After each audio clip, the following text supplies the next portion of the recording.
Welcome back to my mental health and crime channel. My name is Huda London. This is the case of Danica Bergeson. She was a 33-year-old young woman who unfortunately was found dead in her apartment on the 7th of July 2022. In April 2022, Danica, who was an Army veteran, reported her former boyfriend, ex-boyfriend, to the police for domestic violence. He allegedly bit her everywhere in the body, trigger warning, and she was full of bruises. There was a couple of more domestic violence charges on him. He was arrested, and we don't know how, that is a mystery, he was released without many people knowing and without him being on any monitor or any probation officers monitoring him. He was let out on the end of June, and on the 2nd of July, he was seen on the camera surveillance. He was seen near Danica's apartment. No action was taken. He wasn't arrested. Nothing happened. Danica was living with anxiety and panic and stress.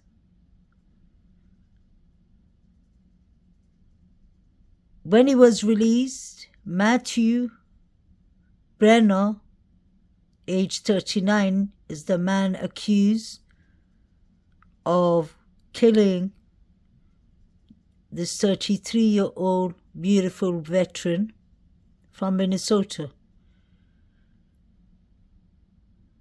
After he killed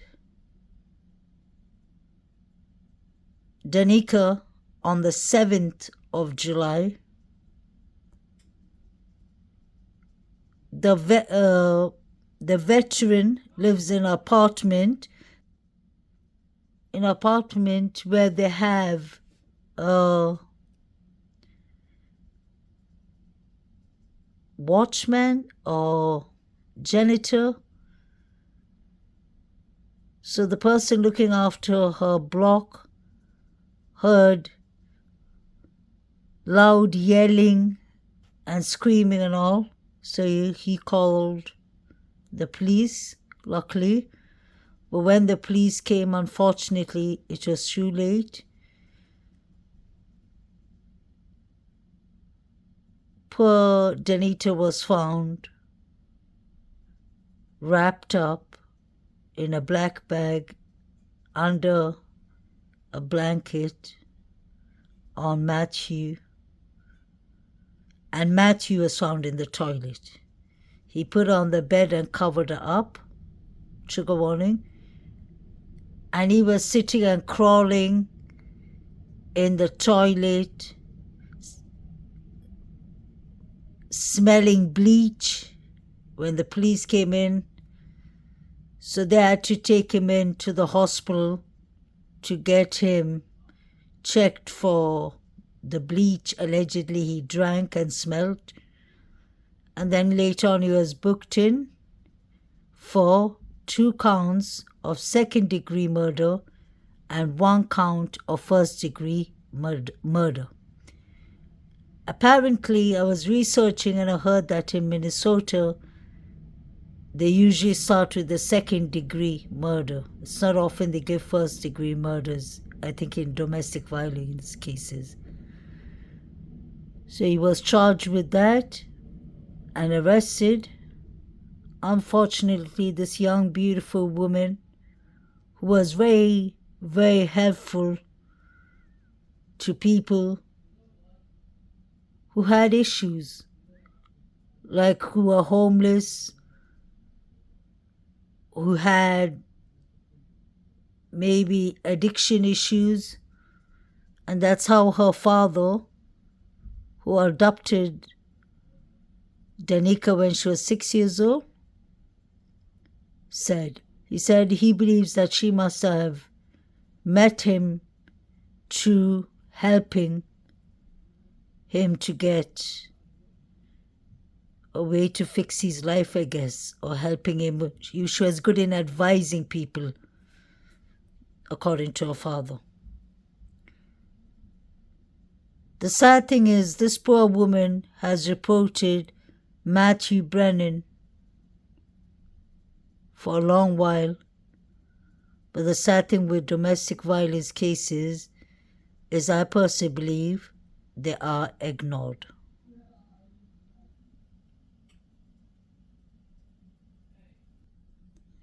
The sad thing about domestic violence cases is that they usually never end up well.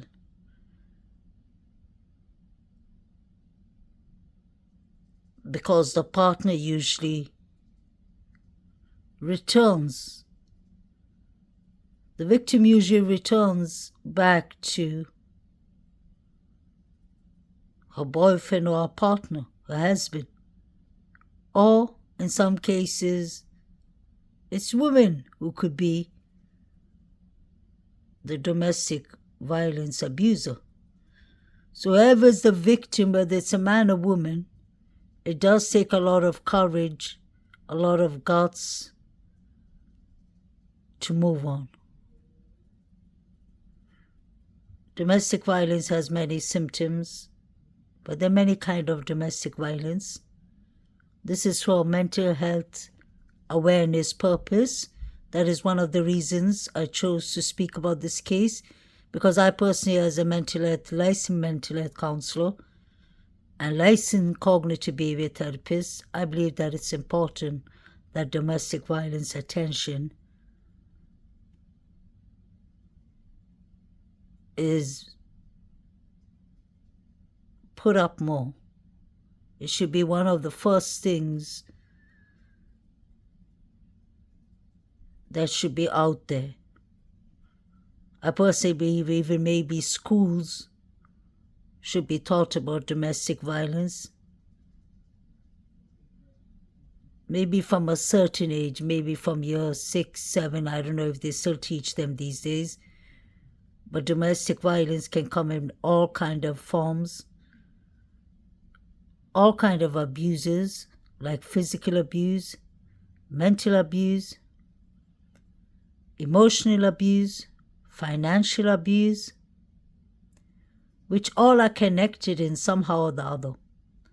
You need your financial means to live. So some of these victims are stuck with their partners because of financial difficulties. Some of them stick with their partners because they have a low self-esteem. I hate to say that. There's nothing wrong with having a low self-esteem. We all human beings have it now and then.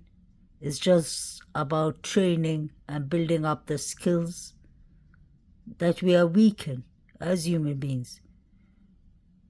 Self-confidence is something we should always build up our self-confidence daily. Remind each other and remind ourselves how much we're worth. Our lives are worth more than anything. So there are different kinds of domestic violence abuse. Physical, emotional, mental.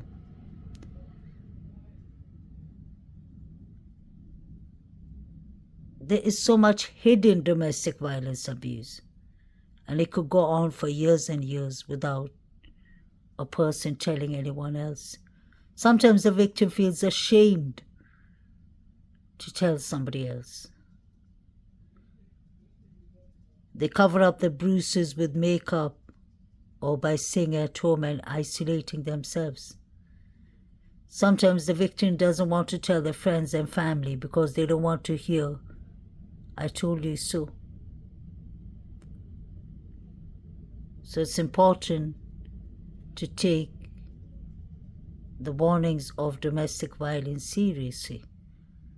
And if you see any of these, I can't say symptoms, but if you can see any of these certain subjects involving your relationship, or you see it in your relationship, you should pay attention to it.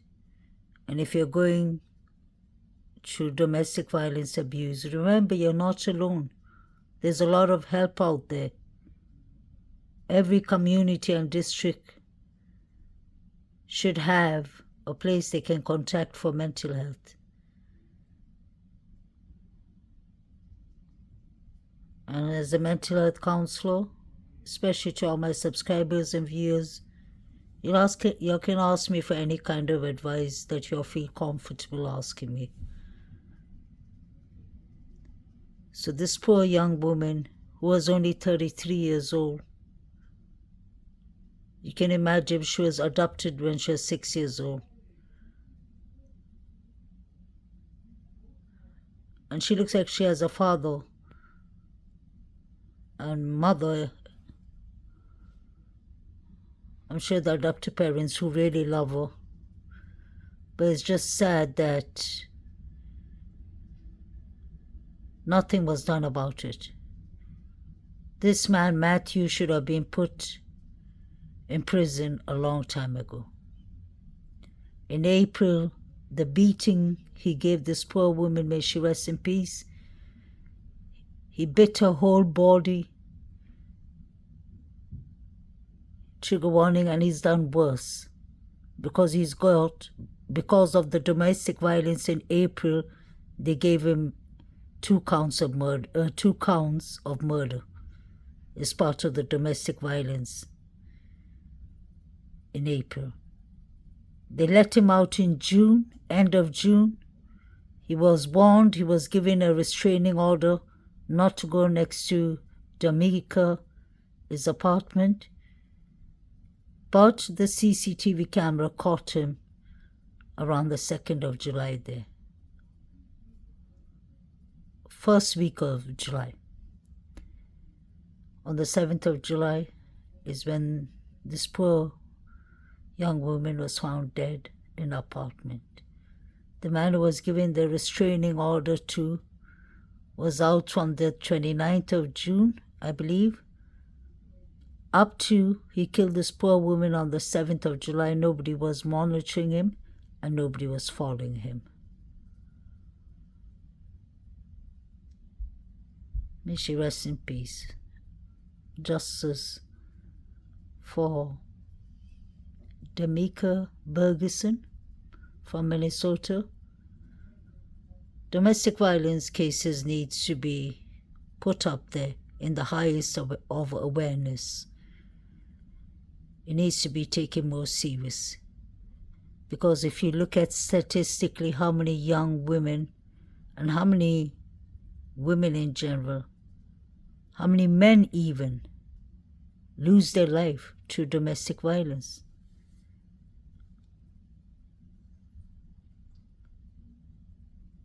Resilient she was and how much joy she brought to our lives. It is the tragic ending in so many domestic violence situations. Prosecutors in Minnesota have upgraded a man's charges to first-degree murder after they say he got out of jail after assaulting his girlfriend, then allegedly went to her home and killed her. It is the case of Danica Bergeson, and we're speaking with her father.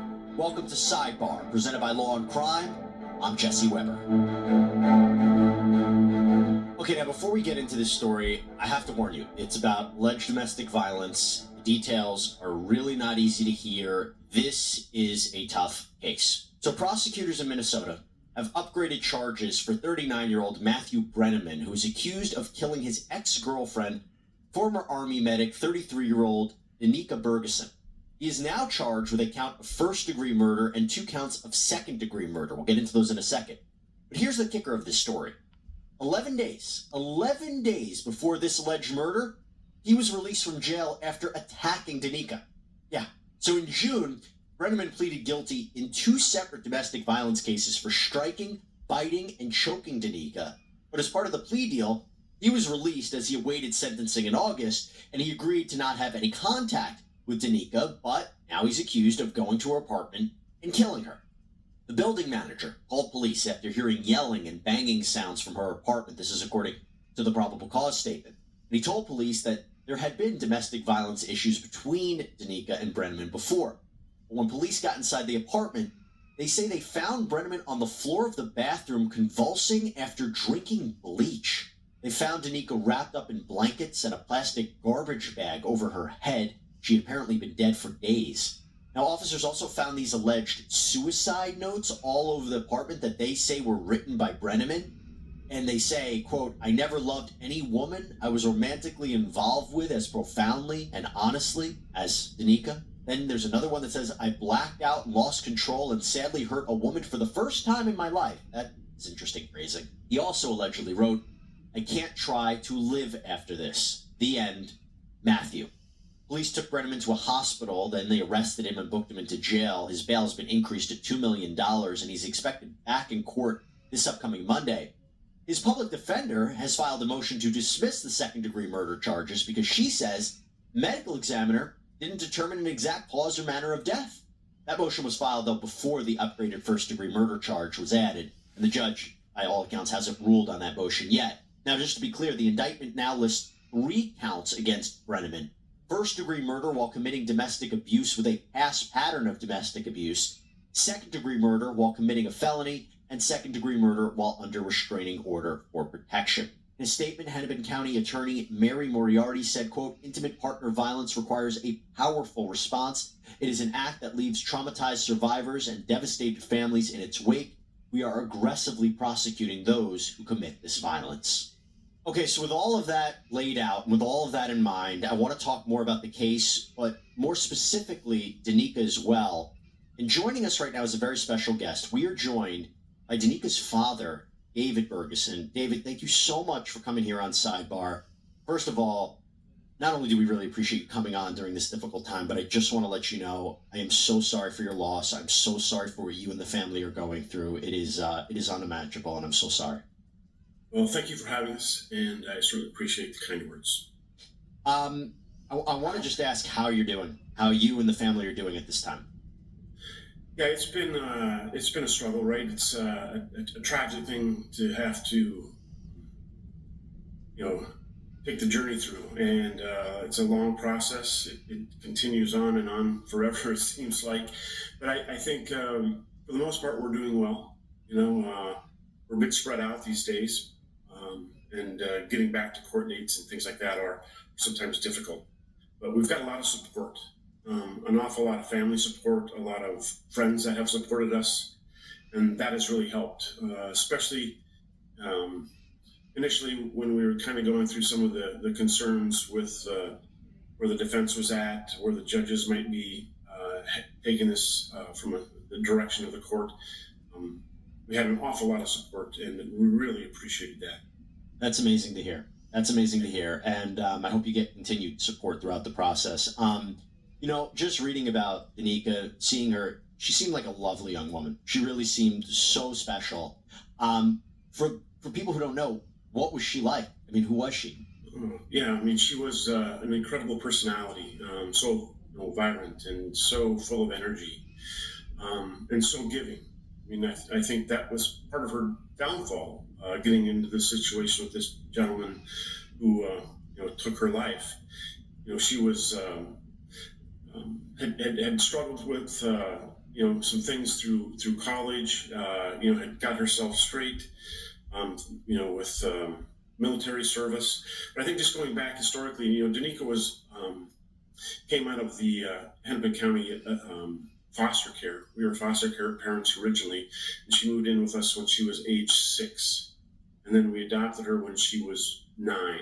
And I think through those early years, she had some pretty traumatic life experiences, and I think some of that lived with her throughout her life. But I just want to, say how resilient she was and how much joy she brought to our lives.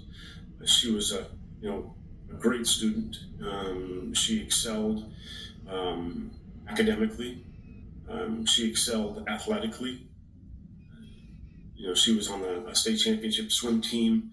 She, played rugby in college. When she was in the military, they had, I think there were 1,200 kids in her battalion that were going through basic training, and she won Soldier of the Cycle. Out of all 1,200 kids, she was the most physically fit and scored the highest on her oral exams. So, she really had some really great qualities, some real leadership qualities, and